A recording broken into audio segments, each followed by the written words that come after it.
നമുക്കിപ്പോൾ നിൽക്കുന്നത് തിരുവനന്തപുരം കോർപ്പറേഷനിലെ ഏറ്റവും പ്രായം കുറഞ്ഞ സ്ഥാനാർത്ഥിയാണ്. 21 വയസ്സ് മാത്രം പ്രായമുള്ള ഒരു വിദ്യാർത്ഥി മഗ്ന ബി അലത്തറ, തിരുവനന്തപുരം കോർപ്പറേഷനിലെ അലത്തറ വാർഡിൽ നിന്ന് മത്സരിക്കാൻ പോകുന്നു. CPM-ന്റെ സ്ഥാനാർത്ഥിയായ മഗ്നയാണ്. മഗ്ന, അഭിനന്ദനങ്ങൾ. ഏറ്റവും പ്രായം കുറഞ്ഞ സ്ഥാനാർത്ഥിയാണ്. 21 വയസ്സേ ഉള്ളൂ. സന്തോഷം. ഞാൻ പ്രതീക്ഷിച്ചില്ല, ഇപ്പോഴാണ് അറിഞ്ഞത് ഞാനാണ് ഏറ്റവും പ്രായം കുറഞ്ഞത്. സന്തോഷം. എങ്ങനെയാണ് DYFI CPM-ആയിട്ട് എങ്ങനെ സംഘടനാ തലം മുതലേ, വിദ്യാർത്ഥി സംഘടനാ തലം മുതലേ പാർട്ടിയുമായി ചേർന്ന് പ്രവർത്തിക്കുകയാണ്?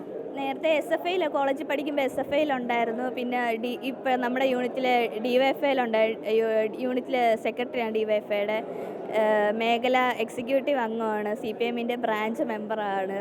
അങ്ങനെയൊക്കെ പ്രവർത്തിച്ച് വന്നപ്പോഴാണ് ഇപ്പോൾ ഇതിലോട്ട് വന്നത്. ഇലക്ഷൻ കോളേജിൽ പഠിക്കുമ്പോൾ എന്ന് പറയുമ്പോൾ ഇപ്പോഴും പഠിച്ചുകൊണ്ടിരിക്കുകയല്ലേ? പഠനമൊക്കെ കഴിഞ്ഞു. 21 വയസ്സല്ല.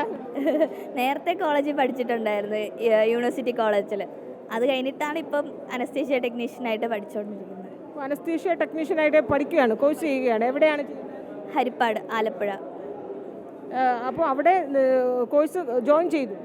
കഴിഞ്ഞ്. ഞാനിപ്പോൾ ലാസ്റ്റ് ഇയർ, ഇനി ഒരു 6 മാസത്തെ ഒരു കോഴ്സും കൂടെ ഉള്ളൂ. അതും കൂടെ കഴിയുമ്പോൾ അത് കഴിയും, കോഴ്സ് കഴിയും. ഏറ്റവും പ്രായം കുറഞ്ഞ കൗൺസിലർ അല്ലെങ്കിൽ ഒരു പ്രായം കുറഞ്ഞ സ്ഥാനാർത്ഥി എന്ന രീതിയിൽ വരുമ്പോൾ ഇതുപോലെയായിരുന്നു പണ്ട് കഴിഞ്ഞ വർഷം. ഏറ്റവും പ്രായം കുറഞ്ഞ കൗൺസിലറെ ആയിരുന്നു അപ്രതീക്ഷിതമായി, ഒട്ടും പ്രതീക്ഷിക്കാതെ പെട്ടെന്നൊരിക്കൽ മേയറാക്കി. അതുപോലെ അങ്ങനെ ഒരു അസുലഭ ഞാൻ ഇതുവരെ അത്രയും വരെ ഒന്നും ചിന്തിച്ചിട്ടില്ല.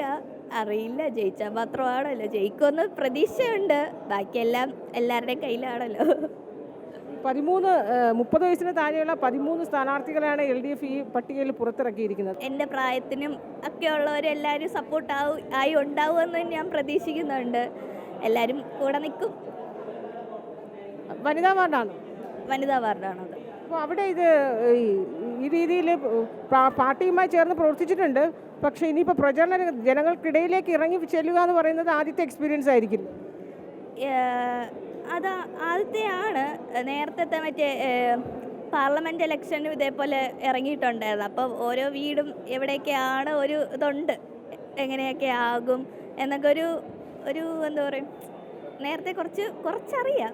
എന്നാലും നാളെ കൂടെ ഇപ്പോൾ വേറെ കുറച്ചുകൂടെ സ്ഥലത്ത് ഇറങ്ങണമല്ലോ. മറ്റൊരു ബൂത്ത് മാത്രമായിട്ട് ഇറങ്ങുമ്പോൾ നമുക്ക് ആ ഒരു പരിസരം മാത്രമല്ലേ അറിയത്തുള്ളൂ. നാളെ തൊട്ട് വാർഡ് ഫുള്ളും ആണല്ലോ. അപ്പോൾ അത് ഫുള്ളും നാളെ പഠിക്കണം.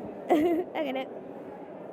അപ്പോൾ എല്ലാ സുഹൃത്തുക്കളുടെയും വീട്ടുകാരുടെയും ബന്ധുക്കളുടെയും ഒക്കെ നല്ല കട്ട സപ്പോർട്ടൊക്കെ ഉണ്ടാകുമായിരിക്കും? ഉണ്ട്. ഇന്നലെയാണ് ഞാൻ അറിഞ്ഞത് ഞാനാണ് നിൽക്കുന്നത്. അപ്പോൾ എല്ലാവരോടും പറഞ്ഞപ്പോൾ എല്ലാവരും സപ്പോർട്ടായിട്ടുണ്ട്. എല്ലാവരും നാട്ടുകാരോട് പറയുമ്പോഴും അവരും സപ്പോർട്ടായിട്ട് നിൽപ്പുണ്ട്. എല്ലാ ആശംസകളും.